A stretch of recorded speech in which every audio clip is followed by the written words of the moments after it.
Akaseera kano kabeera ka lipoota ya mbeera y'obudde okuva mu kitongole ky'eggwanga kivunaanyizibwako bya mbeera z'obudde omumwanjuzi nze Kituusa Muhammad. Olwaleero enkuba etonnye mu bitundu by'eggwanga ebisinga obungi okusinziira ku alipoota ze tukuŋŋaanyiza. Era bwe tugezaako ne tulaba ate ku kifaananyi kikubiddwa ssemugeze kitulaga nga omukubo gw'enkuba gusimbidde ddala ku ensi yattu ng'era gulaga empeweevu nga zikunta ziva eri ku Sseguyanja Buyindi ssaako n'ezo ezimu eziva mu Gabira Bekongo nga zeesooga ensi yattu.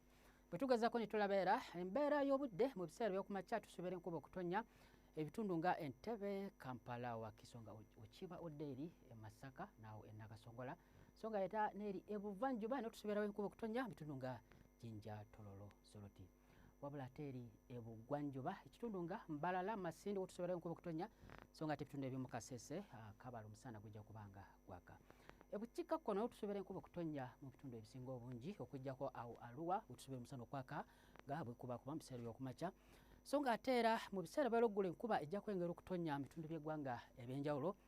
Ebbugumu okuba ku diguli 26 mu kibuga kyaffe kikulu Kampala okutuuka ku 28 eri e Nakasongola so nga ate era eri ebuvanjuba nawo enkuba ejja kubanga etonnya mu biseera by'olweggulo.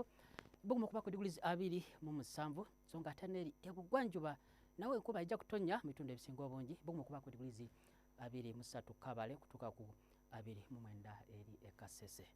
Era n'ebitundu ebisangibwa eri ebukiikakkono enkuba ejja kwengera okutonnya mu bitundu bingi eri mu Karamoja kutuuka ku Kitugu Mugulu Arua. Ebbugumu okuba ku diguli 27 okutuuka ku 28.